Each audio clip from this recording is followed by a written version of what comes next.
காலையில் இன்றைக்கி வந்து பிள்ளைகளுக்கு பள்ளிக்கூடம் லீவுங்கனால லேட்டாக இருந்துச்சாச்சு. சாயா போட்டு ஆப்பம் சுட்டு கொடுத்தாச்சு.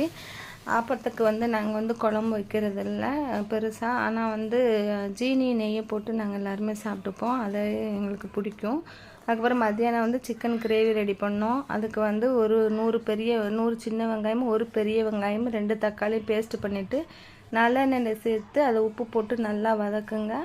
வதக்குனதுக்கப்புறம் வந்து பட்டை கிராம்பு தூள் கொஞ்சமும், அப்புறம் இஞ்சி பூண்டு பேஸ்ட்டும் காஷ்மீர் சில்லி பவுடரும் போட்டு 1 பை 1 நல்லா வதக்கி விடணும். அப்புறம் 2 ஸ்பூன் வந்து மல்லித்தூள் போட்டு வதக்குங்க. நல்லா வதக்குனா தான் குழம்பு வந்து டேஸ்ட்டு கொடுக்கும். அதனால் எந்த குழம்பு வச்சாலும் நல்லா வதக்குனா தான் நல்லாயிருக்கும். அப்புறம் 2 ஸ்பூன் மல்லியை போட்டுட்டு அதுக்கப்புறம் சிக்கன் அதில் சேர்த்துக்கோங்க. அந்த பச்சை வாடை போனதுக்கப்புறம் சிக்கனை சேர்த்து முடிச்சப்பறம் 5 நிமிஷம் இப்படி சிம்மில் இருக்கட்டும். அதுக்கப்புறமேட்டு வந்து 1/2 டம்ளர் தண்ணி ஊற்றி 1 விசில் வச்சு எடுத்தால் சூப்பரான சிக்கன் கிரேவி ரெடி ஆகிடும்.